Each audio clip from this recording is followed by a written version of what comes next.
back to the Synergy Podcast, where we get to explore cutting-edge health strategies to help you feel and perform your best. Today, we're diving into multiple sclerosis, inflammation, and the power of food as medicine with an extraordinary guest, Elizabeth Yarnell. Elizabeth is a traditional naturopath, award-winning author, and patented inventor on a mission to transform lives through anti-inflammatory eating. Diagnosed with MS in 1999, she refused to accept the conventional path and instead pioneered a revolutionary approach to diet and wellness, one that has helped countless people with MS and autoimmune conditions reclaim their health.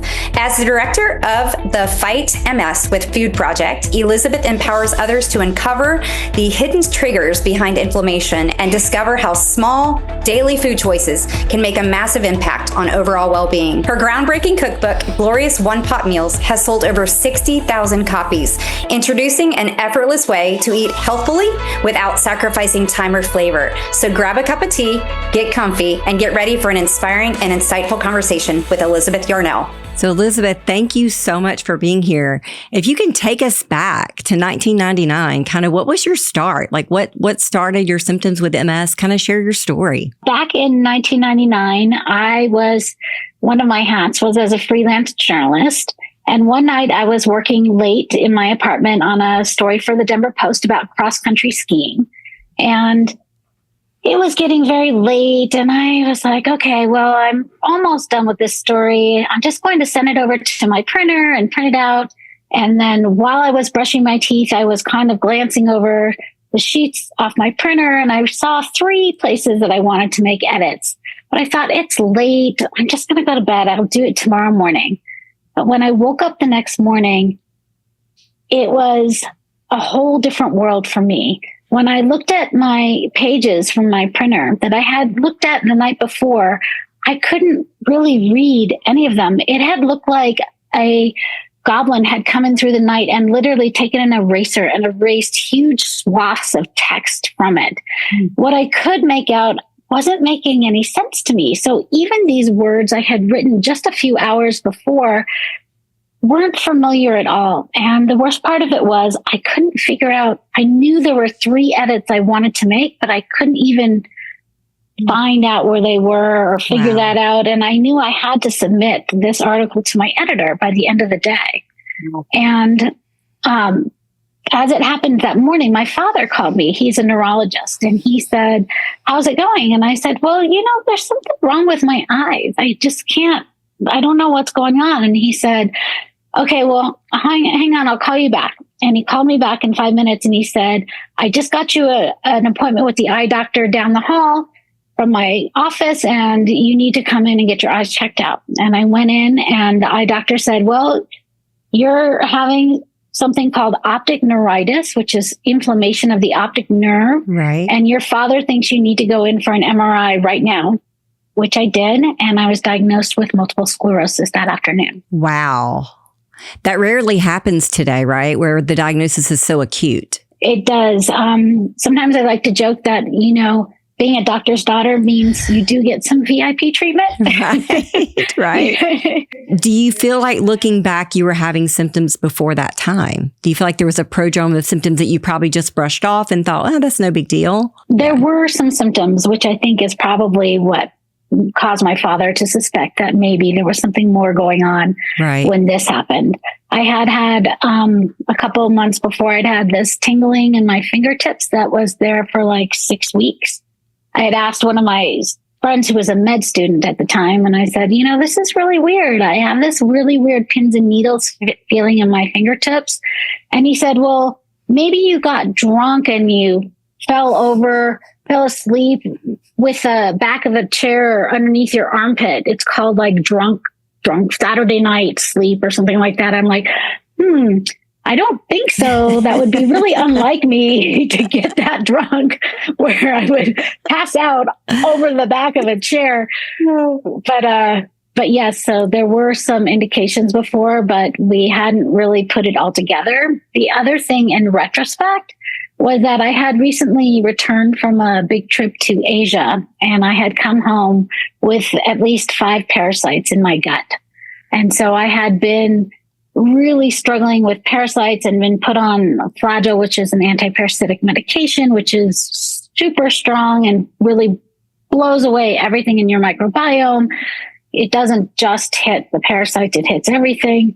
And I was still really recovering from that. And now when I think about autoimmune conditions and I look at the incidence of potential or possible parasitic infection, I really think there is a link that is under-recognized in our society that believes we are so hygienic that we don't have parasites in this modern, sophisticated society, which is far from the truth. So how bridge that gap to becoming and getting into naturopathic medicine? Like, were you already at the time that you were diagnosed, were you already on a quest to look at your health differently? Or was that the opening of the door towards digging into health and looking at it differently? So before that day, when I woke up blind in my right eye, I really hadn't given any thought to my health. I didn't think at all about healthy eating. In fact, the only staple foods I kept in my apartment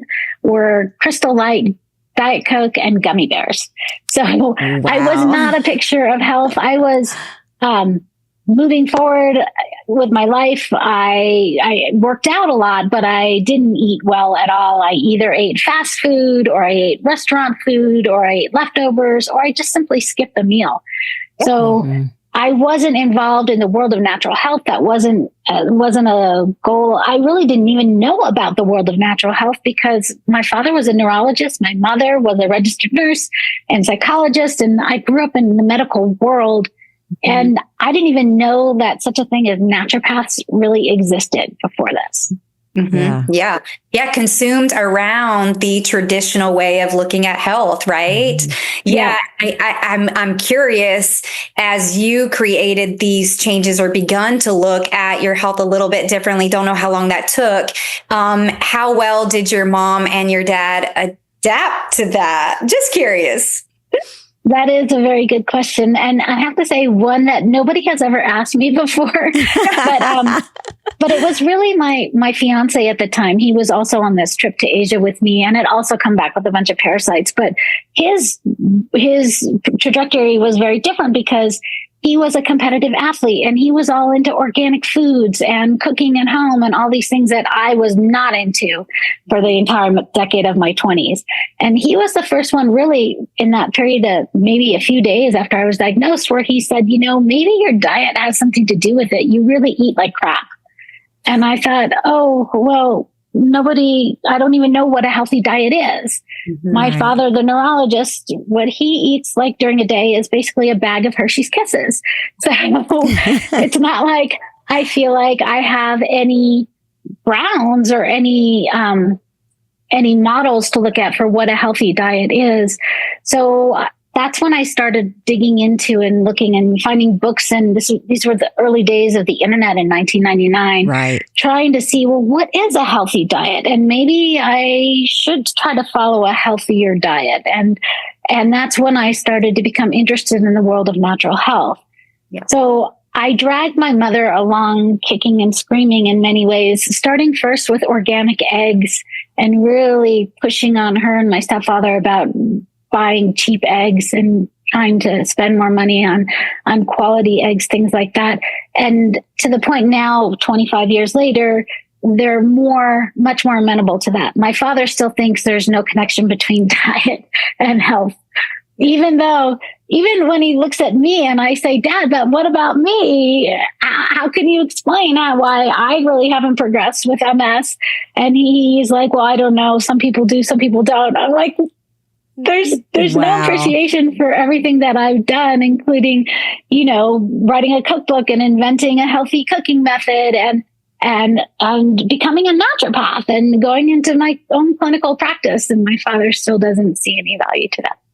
And that's, I know that I appreciate your transparency in that and sharing that story, because to be honest, I think, Kelly and I have had multiple conversations in which the hardest people to change are the people closest to us, the people that we love and we want to be well and we want to see them thriving.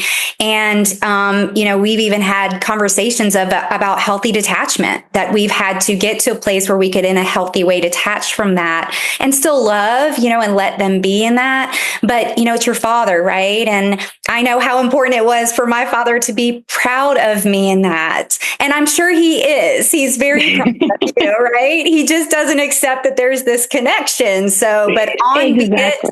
keep the charge up, because, we're with you. We truly believe that the way that you eat, the way that you drink, the way that you move, you sleep, and you think, those things they set the foundation to the way that you live and the way that your cells are. So it's very true. And I had to separate that out, right? From, am I looking for that feeling that my parents are proud of me? Or am I looking to try to keep them healthy?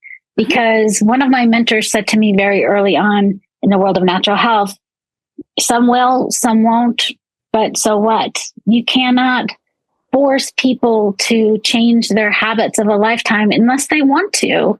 And to try to tie my own self-worth to whether somebody eats organic eggs or not is insane. Yes. Yeah. So good for you. Sure. So what connections have you made? Lori and I both have a food first approach in our practices, and we see miraculous changes in the world of inflammation with our patients. What are you seeing? What are the biggest drivers of inflammation that you've been able to identify? And then how do you address making those changes? In the beginning, when I first started talking about how to control multiple sclerosis through diet, nobody was talking about this really. The last person who'd been talking about a connection between MS and diet was Dr. Swank, and that was like in the early 1970s, I think is what, and mainstream medicine, and my father included, really poo-pooed anything that he said, of course, because how could diet have any relationship with your body, which makes no sense to me, how you could base an entire world of healing on ignoring food that goes into your body. Yes, my practice, when I first started trying, people would ask me, well, what is the right MS diet? And I would say, well, I think actually the right diet is individual for everybody, but I can tell you, instead of saying what you should eat, I can tell you what you should not eat. And what you should not eat are things that come from petroleum products. What you should not eat are artificial sweeteners. What you should not eat are artificial colors. You should not eat all of these additives and preservatives that have contaminated our food supply. I feel so passionate about this that I did a TEDx talk about it in 2014. And at the time, what I was saying apparently was so radical that TEDx banned my talk and they wouldn't publish it. I mounted a huge lobbying effort for about 6 months to try to get them to post it. And finally, they came back to me and they said, okay, well, we'll post it, but we're going to put a disclaimer banner across the top that says TEDx doesn't necessarily endorse what you're saying. And I thought, fine, please just put that banner up, but put it up there, please, because I don't care if you agree with me or not. This is important. And I believe everything that I said in that TEDx talk. And I really think that the biggest problem they had with it was when I talk about GMOs and how detrimental they can be to human health. Yeah. It's really appalling to me that we have become part of the largest bioengineering experiment in human history without our consent. And most people that are in functional medicine, integrative medicine, or are looking at health through a different lens, naturopathically, we have that personal story that definitely gives us charge, right? That passion behind. And I love what you said. I don't care. Put that disclaimer up there because you'll find out. You just wait a couple years. And what we do know, it takes 10 to 15 years. And I think even more. I know when I was in my training, they always said it takes 10 years for research to catch up with clinical practice. I personally believe that regardless of the amount of knowledge that's out there that we can, surf and find, I believe that there is a greater distance between that now, upwards of 15 or so years, because of the, the fixed mindsets, right, around what I learned in school to be right, and not ever changing and not being willing to open your mind to the possibility that there could be other reasons for that. So I'm super glad to see your passion around this, and hate that it was a story in which you had to experience, right, major change in your life. But that's where, that's where change happens, right? It's true. It's true. And it also drives me crazy that there is this idea that nothing is valid unless it goes through this whole stage 3 clinical trial thing. But in the world of natural health, we understand that each person's body is unique and individual. And if you try to do a stage 3 trial on a diet for MS, for example, there's no way you can control all those variables. And when in my clinic, I do advanced, very sophisticated food sensitivity testing using a test called the mediator release test. And that really shows me that even 2 people who have MS, or let me just show this one, I've done twins, and their results are absolutely polar opposites from each other. One of them is sensitive to quinoa, and the other one, quinoa is very low reactivity for her. So you can't even twins who theoretically should have a more similar genetic makeup, I don't think it really has to do with genetics as much as it has to do with environment. And everything that gut microbiome has been exposed to from the start of in utero until that current time of onset impacts exactly how that immune system is behaving. Yeah. So I feel like we know more about MS than ever before, and still we struggle for continuity of care and for the word to get out about inflammation as the primary driver, right? So what would you say to that? I would say that in 2011, I spoke with my literary agent and I said, I'm ready to write another book. And she said, that's great. Your first book was really well received. You sold a lot of copies. I'm sure people are really excited to see another cookbook from you. And I said, I don't want to write another cookbook. I want to write a book about inflammation. And she said, oh, nobody knows what that is. Nobody's going to buy a book about inflammation.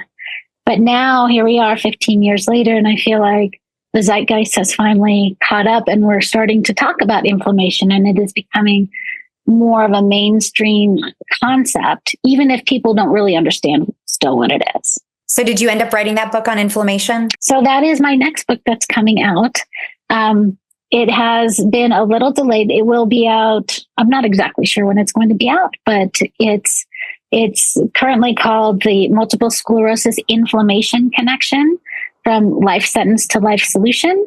And it's really targeted not only toward people with MS, but toward anybody with chronic conditions, which is the definition of autoimmunity. But people don't understand either that autoimmunity means chronic inflammation. That's really what all illness and ailments are, is inflammation at the root. So it's really, in many ways, it's an introduction to what is inflammation and the fact that this is something you can control yourself. You don't need a doctor. You don't need a prescription. You don't need a lot of expensive different materials or supplements or tools. You can do this yourself simply by changing your food choices and doing some self-care in terms of detoxing and things like that. And I do agree that there is so much that oftentimes people are wanting to, diagnostically prove, right? Got to do those tests. And, I think what I hear you saying is very similar to what Kelly and I say, is the foundation's the foundation. You have to start there, right? Change what you eat, what you drink, how you sleep, move, and think. Then as you progress or not, then maybe we do have to dig deeper and investigate. As you just said, I heard you say it, is, testing is appropriate at points, looking at the gut microbiome, looking at food reactivity, but always not circumventing, not skipping those foundational principles, that those are just so important. So what are some of those other foundational principles? I heard you say, talking to them through the language of what not to eat, right? Keep those out. But what are some other things? So when I start working with clients in my clinic, the very first question I ask is, how's your pooping? Do you poop every day? And if you do, is it easy? Is it solid? Like, tell me about your poop, because we can learn so much. I had a professor who called himself the president of SWA, Stool Watchers of America. he's like, watching your stool is the best way that you can personally assess your health on a daily basis and see how you are doing. And that is really a crucial thing. And for so many people with chronic ailments, their gut is not right. And if we don't fix the gut, they're never going to be able to achieve a healthy status that they're hoping for, be able to function the way that they should. So can we talk about poop for a little bit? I know some of our listeners are kind of cringing, but I think it's a worthy topic. I want to throw one thing in real quick and just say that, one of the things that we say all the time is if you don't have a healthy waste management system, you'll never have a healthy immune system, right? Yeah. So, we talk about waste management being, of course, your detox organ systems, which we know the liver and the skin and all of that. But the start of it is that football field within your gut, right in here, that midsection. So I'm with you, Kelly. I want to know, can we talk about people poop? Are curious. I have patients, of course, we talk about that every day in clinic, and it doesn't bother me at all. And some patients are like, I cannot believe I'm talking about this. So maybe this discussion would be a preemptive to a visit, right? Where they can get comfortable knowing what they should be looking for. So tell us, what should they be looking for? What are some signs and symptoms that things are not okay? What is ideal versus what should be considered a problem? Such great topics. And I have to say, like you guys, I talk about poop at the dinner table all the time. And I'm always shocked when somebody objects, because I'm like, that's my whole world is poop. So what is the big deal? And you grew up with a mom as a nurse. So I think that's kind of it too, because we talked about it at the dinner table too. It became completely okay and almost entertainment. I have to say, it's my father who always talked more about poop than my mother. She's more of a proper woman, I would say. Okay. So one of the things that I give all of my clients is the Bristol Stool Scale. Yes. So the Bristol Stool Scale was developed in Bristol, England, and it's basically a scale of, is it 1 to 12? I can't recall, of poop going from complete watery diarrhea all the way to solid rabbit pellets that can't be passed. And in the middle is the perfect poop.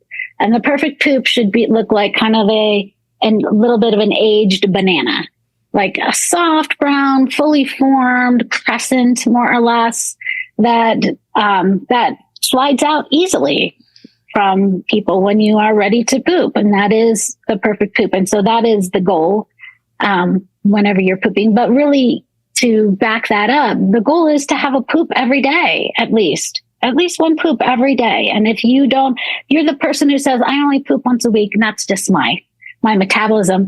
That is not your metabolism.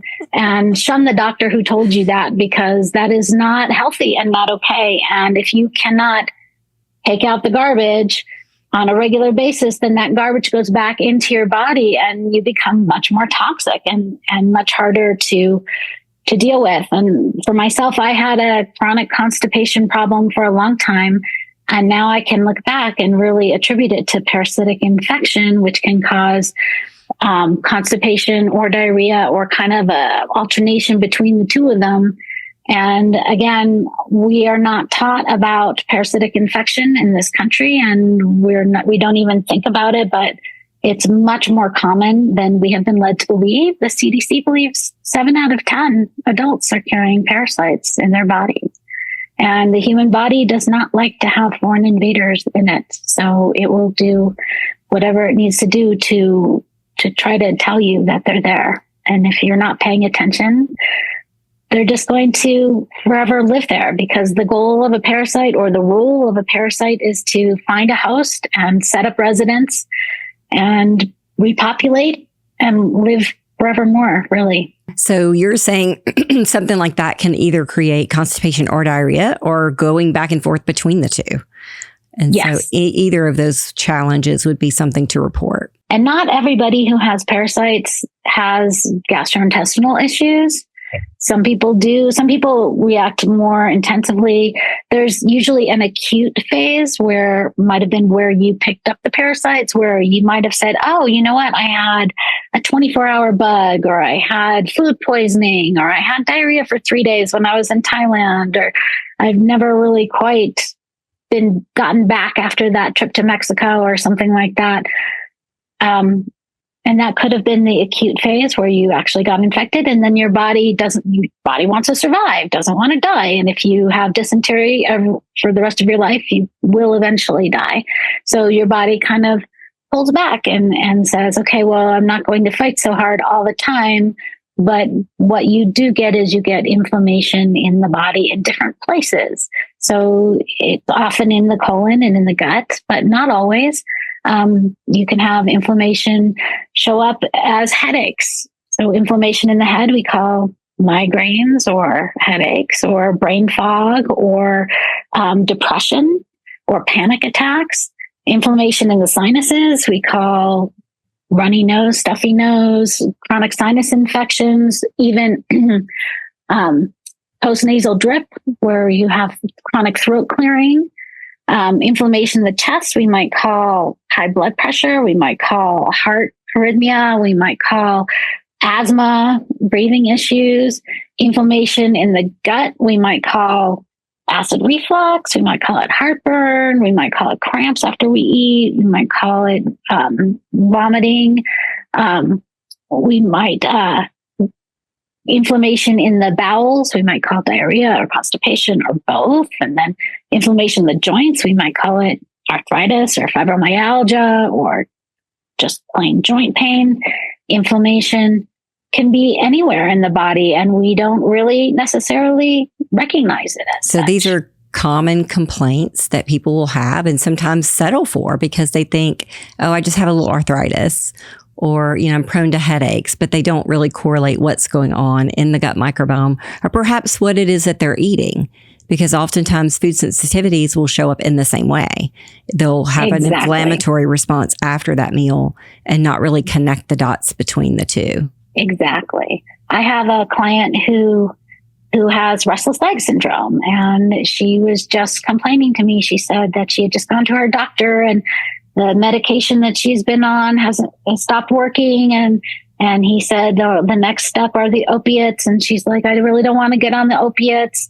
I'm like, well, when you're ready, we should look at your diet, because I know, for example, that you drink a lot of flavored waters that have natural flavors in them. And I know for myself, when I drink those flavored waters, I get restless leg syndrome, just like you have at night. And it's very painful. I know exactly what it feels like. And for me, I know it is natural flavors. So that could be something to investigate. But again, until they're ready, you can't force anybody to do anything. Right. So you have invented an interesting way of cooking and preparing things to help with autoimmunity. Tell us about that. After my fiance, who's now been my husband for 26 years, he pointed out that my diet was crap and convinced me that really I wanted to improve my diet and eat a cleaner diet, not only of organic foods, but of whole foods. And when I did all of my deep dive into research from the Mayo Clinic and the ADA and things like that, what I synthesized from all of them was that even though they were all kind of giving slightly different advice for cancer, for heart disease, or for diabetes, what they were really all saying is that if you stick with whole foods versus processed foods, you will be better off. So that became my mantra. Whole foods are better than processed foods. But I didn't really know how to cook. So I started taking cooking classes and watching the Food Network, which was in its infancy at that time, and starting to experiment in the kitchen. But what I really quickly learned was that to prepare all of your meals from whole foods is very time and labor intensive. That's why we got convenience foods to begin with. And I was very frustrated in that. And spending 3 hours maybe preparing dinner and then 45 minutes cleaning up afterwards. And I had MS. Fatigue is a hallmark of MS. So that really wasn't working well for me. but I was dedicated to cleaning up my diet and focusing more on whole foods. So one night we were watching late night TV. In the days we only had 3 channels before we could afford cable. And this guy came on an infomercial and he said, look, I have this countertop appliance and I can make this whole meal in this countertop appliance. And he pours in dry rice and a can of tomatoes. And then he puts a metal grate on it, like a barbecue grill type grate. And he puts chicken breasts on top of that. Then he puts another metal grate and puts brownies on top of that, covers the whole thing with a dome, plugs it in and turns it on. Mm-hmm. And I thought, that is brilliant. I want to be able to make my whole foods-based meal in one pot, but I don't have one of those appliances that he's talking about. I don't have any of those metal grates to put in between things. And I really don't care about the brownies. So I went over to my oven and we had just received a wedding gift of a little cast iron Dutch oven. And we had thought, oh, this is so cute, but what do we do with it? It's so little. Never had a pot like this. And so based on what I had seen him do, I went to my freezer and I pulled out a couple frozen fish fillets, and I went to my fridge and I pulled out some vegetables. I happened to have some fresh herbs from my garden, and I just literally layered them into this cast iron Dutch oven. And then I went to my stove and I thought, or my oven, and I thought, I bet that countertop appliance gets pretty hot. So I cranked my oven up to 450 degrees. Now, you might be laughing. If you know how to cook, you're like, you'd never cook fish at 450 degrees. But I didn't know how to cook. And so it didn't occur to me. And I put everything in and I put the lid on the cast iron Dutch oven and I just put it inside the oven. And in about half an hour, it just started to smell like dinner. And that literally became the way that we cooked. It was just really easy. We'd just take whole foods and layer them into the pot and didn't really think about it. It was so easy. Until my college roommate came to stay for a week. And at the end of the week, she said, would you please teach me how to cook like you cook? And I said, well, you know how to cook. Your mom's from Italy, from the old country. You make great food. She's like, yeah, but it's so much of a bigger deal. And your food is so fresh and delicious. And I said, well, you saw me. I just literally throw things in the cast iron Dutch oven. And she said, well, I think there's a little bit more to it than that. So I sat down and wrote what I considered to be an instruction manual, and then spent a number of years trying to find a publisher and an agent to do it, and finally gave up and published it myself in 2005, and then sold 15,000 copies myself, and then sold it to Random House, and they republished it. So that's the version that's available now. That's awesome. I love that. It's not a new appliance, right? It's just a different way. Oven. But it's not like a tabletop appliance. It's really something probably most people already have. I have a Dutch oven. I have a couple of Dutch ovens that I use. I would think most people have a Dutch oven in their kitchen. And what a blessing to be able to learn to cook whole food based, easy, one pot meals. I mean, that's awesome. So is everything in the cookbook in the cast iron skillet, or is there other cookware that you recommend as time has passed? Well, so not a skillet, a Dutch oven. Oh, yes. I'm sorry. Yes. And not a crock pot, because that is something people think too, what's called glorious one pot meal. The first thing they think is crock pot, not a crock pot. Yes. Because these are done not in 6 hours, 8 hours like a crock pot. These are done in 45 minutes. Mm-hmm. In the meantime, in the intervening years, because I did get they granted me a process patent for this method of cooking because it had never been recorded before. But the other appliances that I use quite a bit in my house, I use a toaster oven a lot. I love that. And it has an air frying setting on it. I have an immersion blender. I love that one. So yes, there are some other appliances and cookwares that I have come to appreciate just as much as my cast iron Dutch oven, but still that is the workhorse in my family. What role, and this is just a question, what role do heavy metals and metals as a whole play in MS? I actually think heavy metals play quite a bit of a role in our health. And as part of my program, I take people through an ionic foot bath therapy for detoxification. And it's just really amazing what comes out of the soles of our feet, that we have like 2,000 pores on the soles of our feet, and like stones and things come out, and how much clearer our brains work when you remove that heavy metal. It can be so hard to remove that heavy metal from the brain. And we get exposed to heavy metal in so many ways. Not to mention the fillings in our teeth and the pollution that we breathe every day if you live in a city. But also, even in my history, I used to pop Tums like they were candy, and those have aluminum in it, or they did. I don't know if they still do. Yeah.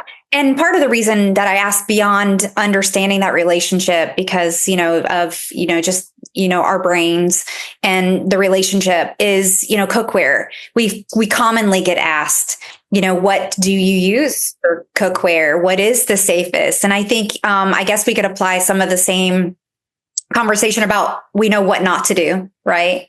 And we're learning what to do over time. But when you get asked that question, do you have a particular answer for that? Well, obviously, I love cast iron cookware, and I probably have 15 cast iron pieces in my house right now.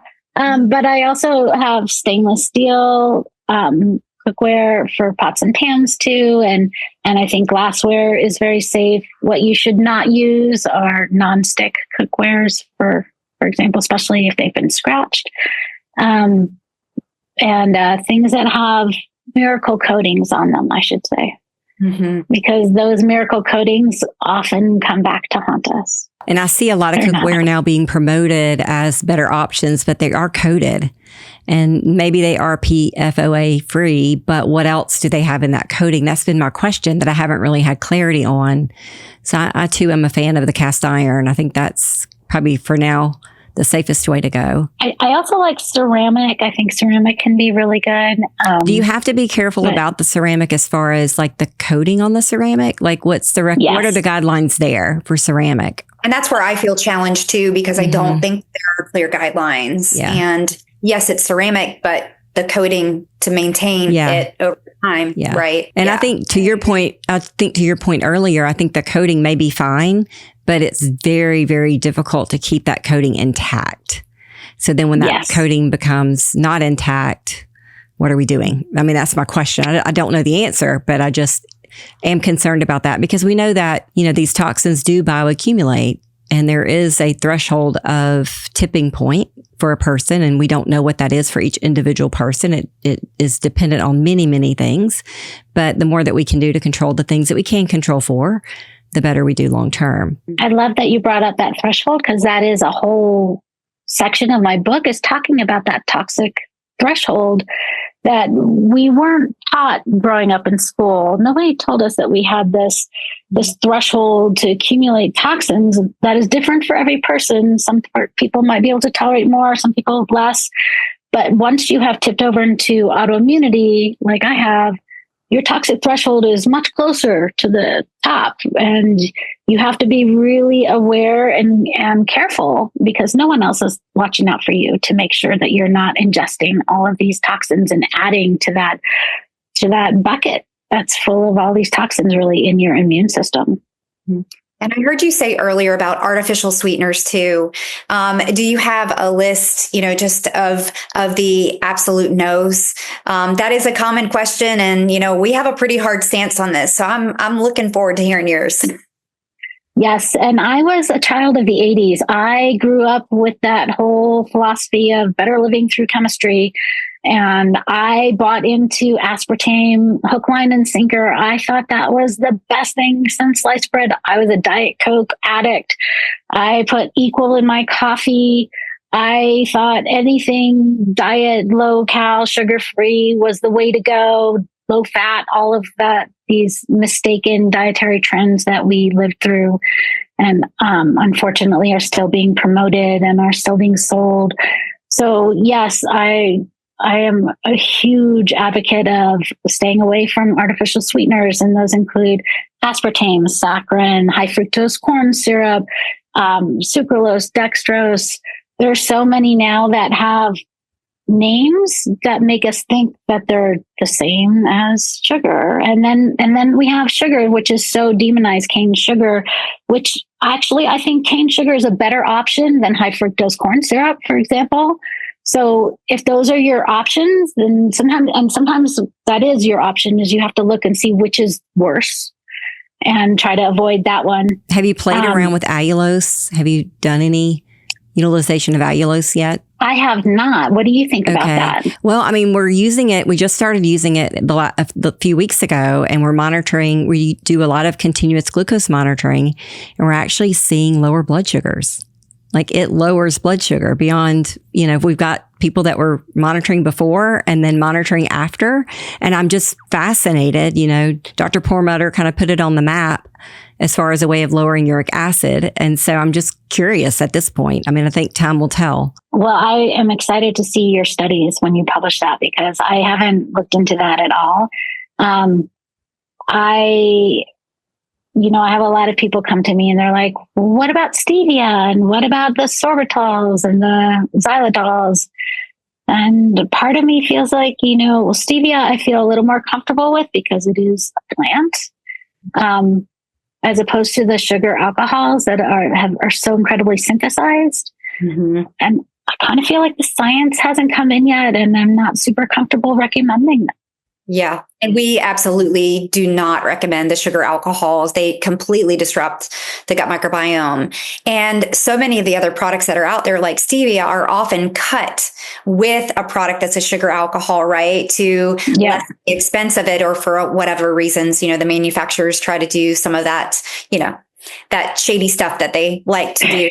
Trick us as consumers, but we're with you. Yeah, it's. I think the research is out, or the verdict is out. I don't think that we know yet about allulose, but in doing continuous glucose monitoring, which we are fascinated around metabolic syndrome and just metabolic disorders, right, and dysregulation, and so these continuous glucose monitors have allowed us to see points in time when you do something, how does the body respond to that? So, yeah, we'll see. I think that's really fascinating. What I don't know is how it processes through the kidneys or the liver and what happens there. Have you been figuring that out? Yeah, I don't know that yet. This is so new. Yeah, not yet. Yeah. Verdict is out. More to come. I was just curious about your perspective.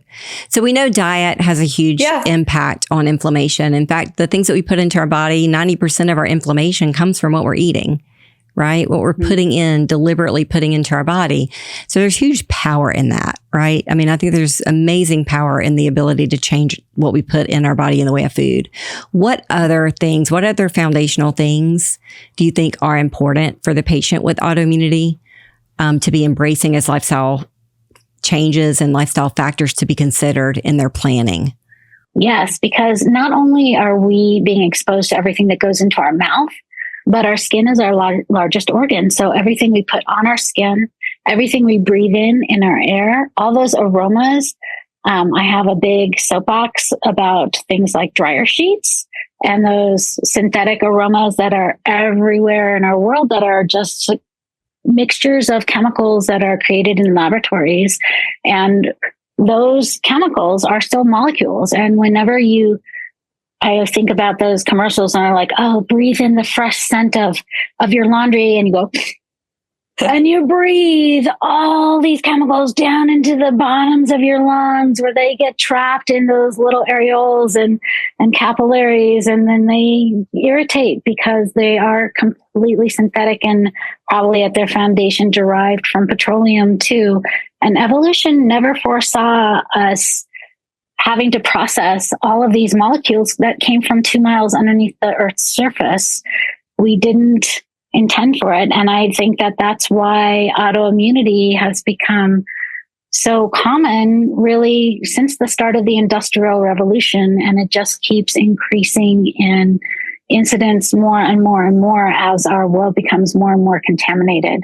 And I would imagine that things like sleep play a role too, right? So do you have a specific amount of time, or tell us a little bit about what you would recommend in the area of sleep for your patients? It's very hard to, I think, mandate sleep for people. I try to encourage people to recognize that how important sleep is and to really reject this notion that you have to be working 24/7 in order to have value or self-value or value to others in our society. So I emphasize sleep, but I don't bring it down to a set amount. I think it can vary from people to people. You certainly need more than 3 hours, but some people need more like 9 or 10 hours. So it's what my questions are always: do you fall asleep easily? Do you stay asleep? And do you wake up refreshed? It is such an individual thing. And I love what you said about, just we do have to honor the individuality of the people that we treat and meet them where they're at. And we don't, reiterating, and we get into conversations like this a lot, is that your value and worth isn't your work, right? You don't have to be working 24/7. You should be taking time to stop and do that. It's just very, very tough. I think in the world we live in today, the demands are great, right? It's pursue. And that's leading us down a path amongst others, right? Our exposures are one thing, but our choices are another. It's just leading us down a bad path. So I think I've heard you say like clean air, right? The things we breathe, we want to have clean air. We want to have clean food. I'm assuming clean water. So I had an interesting situation this week. I had ordered a product, and I'm not going to say the vendor's name, but it's a very well-respected vendor in the nutraceutical world. It was a new product with minerals. And I got the product in and I looked at the label, and the label didn't make sense to me. And so I reached out to the vendor and I said, could you please send over the spec sheet? I want to see what are these 84 different minerals in this product, because all they had listed was potassium, magnesium, and sodium. And I got the list back, and on the list was arsenic and mercury and lead and cadmium. Oh my gosh. Yeah. And they were showing the legal threshold, or that's not the right word, but the threshold of reasonability, acceptable I guess. Threshold. Acceptable threshold versus what was in the product. And it was below the threshold. But then it really made me start thinking about our water. It's in the mineral supplement because it came from pond water, basically. That's how they harvested it. And that's what's in our groundwater, right? And so unless we're using some type of filter to filter our water, we're getting exposed to that, because municipal plants are only purifying. They're getting rid of the bacteria at best, but they're not filtering. Most of them aren't. And so I think that filtration, I don't know what you talk to your patients about, but I'm constantly talking about clean air, clean food, clean water as a foundation. And I think the clean water kind of gets dismissed because they're drinking bottled water and they think that that's better. And we know that that's not, because number one, the plastic exposure, but oftentimes it's just chlorinated water that's been put into those bottles and still contains those heavy metals. So just thought it was interesting, an interesting thing that happened this week, right? In the world of trying to do good things.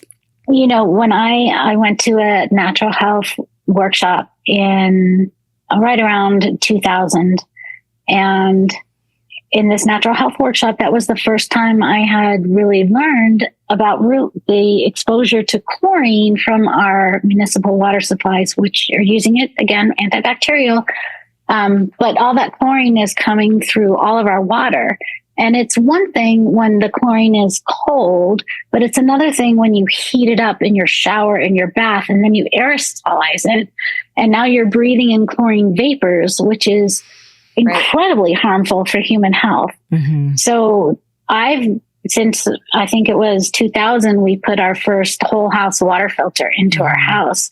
And now we have a 7-step water filter that's in right where the water source comes into our house. So every faucet, every shower, every bathtub, everything has filtered water. And then beyond that, we further filter our drinking and cooking water. We have a gravity filter that creates alkaline water for that as well and adds minerals back in. But yes, water is a huge factor. And when I see people reach for the tap to fill up a glass of water, I'm literally horrified. And you mentioned the minerals because, when we do filter our water, we remove the minerals. And so that can be an area of mineral depletion over time. So we do want to be mindful of how do we replete those minerals with what we're eating or what we're taking in. And so I do think that's I'm glad that you have a filter that does that for you. So if you want to share the brands of those, I think that would be helpful for our listeners too. I have a full house filter, but I don't have anything that remineralizes. Yes, our full house filter is a system called Halo, HALO, and I think it's like a 7-step filtration process.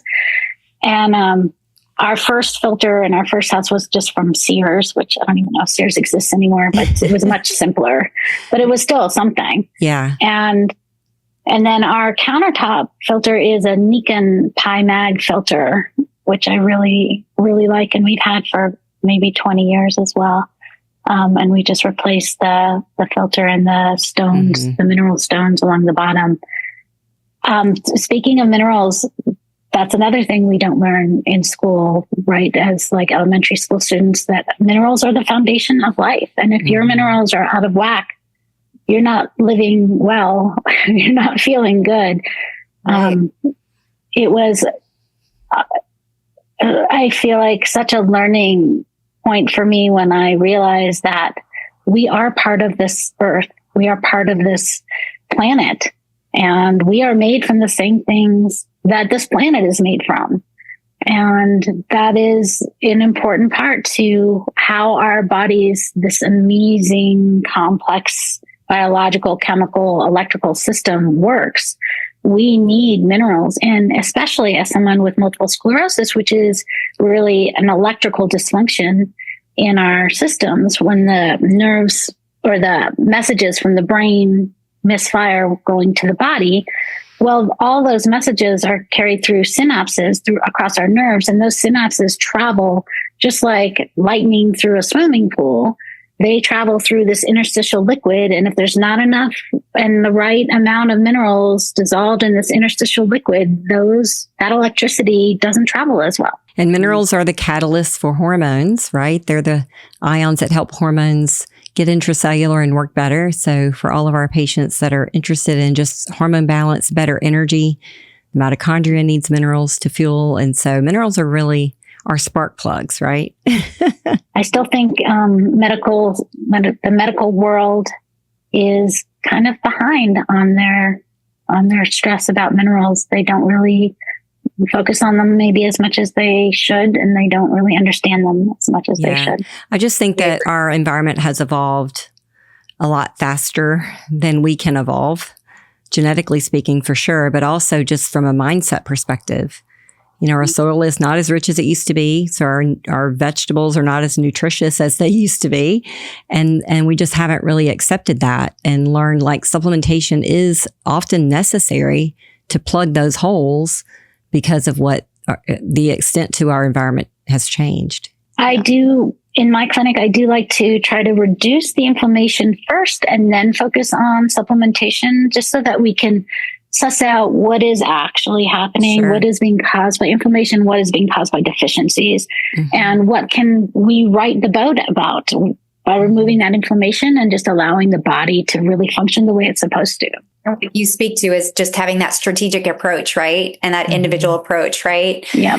So, well, it has been such a pleasure to talk with you today. Thank you so much for using your story to impact the lives of others and the years and years and years of, I say blood, sweat, and tears. Kelly and I would definitely relate, being a pioneer, if you will, right?